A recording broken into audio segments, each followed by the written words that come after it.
Keling bugun aynan mana shu murabbiyimiz haqida gaplashamiz. Adolat shumi? Shumi O'zbekistonda adolat? Ha, aynan mana shu intervyudan keyin uni tanishdan boshlaganmiz. Bu intervyuda u achchiq, lekin shu bilan birga haqiqat gaplarni gapirgandi. Bu gaplar uchun esa uni qo'llab-quvvatlaganlar, shu bilan birga uni yoqtirmay qolganlar ham ko'pchilikni tashkil qilardi. U Turon jamoasini tarixda ilk bor Super Ligaga olib chiqqan. Turondan keyin oxirgi 3 yilda hozirgi U17 jamoasi aynan ushbu murabbiy qo'l ostida shakllandi. Ismoilov yosh, lekin shu bilan birga o'ta talabchan murabbiy. Futbolda korrupsiyani yo'qotish kerak deb baralla qo'rqmasdan gapirgan mutaxassis o'z jamoasida adolat o'rnatib katta natijalarga erishdi. U jamoasi bilan birgalikda Osiyo chempionati finalida 9 kishi bo'lib mezbonlarni yutdi. Ayni kunlarda esa futbolchilar bilan birgalikda Qatardagi jahon chempionatida o'z yurishini davom ettirmoqda.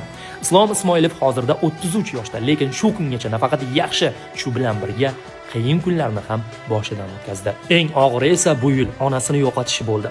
Islom Ismoilov juda katta matonat sohibi. Bu xislatlarni u shogirdlariga ham singdirgan. Bir so'z bilan aytganda, Islom Ismoilovning hozirgacha boshidan o'tkazganlarini bitta katta kino qilsa bo'ladi. Ha, uning jamoasini hisobda yengish mumkin, lekin hayotda Ismoilovdan ustun kelish juda ham qiyin. Chunki u yutqazishdan ham kuch topadigan inson.